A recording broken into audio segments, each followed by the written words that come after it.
I'm not ashamed to own my Lord, nor to defend his cause. Maintain the honors of his word, the glory of his cross.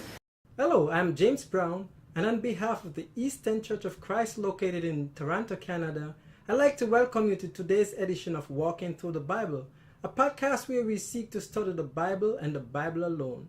Please stick around afterwards for information on how you can contact us. But for now, please go to the book of Genesis, and we'll turn you over to Jeremy Disocam for our study of the day. Thank you, James, and welcome to all of our viewers. This is the 158th lesson in our study of Genesis. Yesterday we covered Genesis chapter 46, verses 8 to 27, discussing the descendants of Jacob who came to Egypt. If you missed that episode and would like to watch it, you can find it and all of our other podcasts on our website at www.eastendchurch.org. You can also find them on our YouTube channel at www.youtube.com/EastEndChurchOfChrist under the Walking Through the Bible Genesis playlist. Today we're going to begin with Genesis 46, verse 28 and read through verse 34.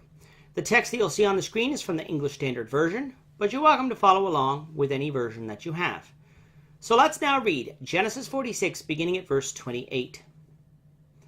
He had sent Judah ahead of him to Joseph to show the way before him in Goshen, and they came into the land of Goshen. Then Joseph prepared his chariot and went up to meet Israel his father in Goshen. He presented himself to him and fell on his neck and wept on his neck a good while. Israel said to Joseph, "Now let me die, since I have seen your face, and know that you are still alive."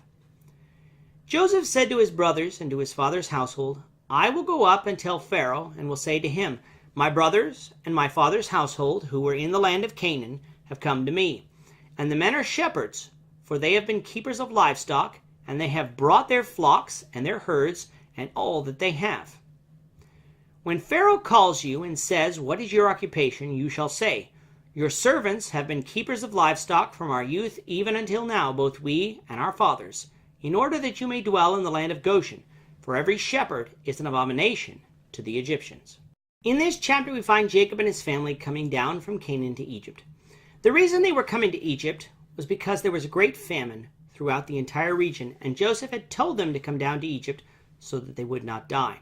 God told Jacob that he blessed this move, as he would be with them all the while they were in Egypt, and would one day bring them back to Canaan, the land that was promised to Abraham's, to Isaac's, and to Jacob's descendants. In yesterday's episode, we discussed the descendants of Jacob.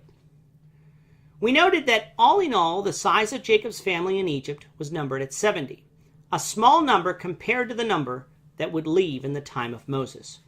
What we didn't have time to talk about, though, was what we mentioned in chapter 37 in lesson 129 of this series, which was if Jacob had any more daughters. If you recall, when Jacob was consoled after he thought Joseph had died, Genesis 37:35 said all the sons and daughters of Jacob rose to console him. We stated that this passage leaves open the possibility that Jacob had other daughters, and even other granddaughters. If this is true, why weren't they mentioned here? Well, yes, there is a custom that women weren't generally mentioned in the list of names, but Dinah and Sarah were in Genesis 46. Remember, though, that these were the people who actually came to Egypt. If Jacob had other daughters or granddaughters, they may have married by then and remained in Canaan with their husbands. Again, this is speculation, and as such, we shouldn't insist upon this being true, because we cannot know for certain.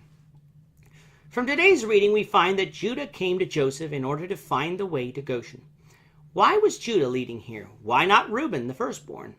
Remember in Genesis 35:22, Reuben laid with Bilhah, Jacob's concubine, a sin that Jacob still held against him. Simeon and Levi had acted rashly in murdering the men of Shechem in chapter 34, and thus it appears that Judah had taken the lead in the family.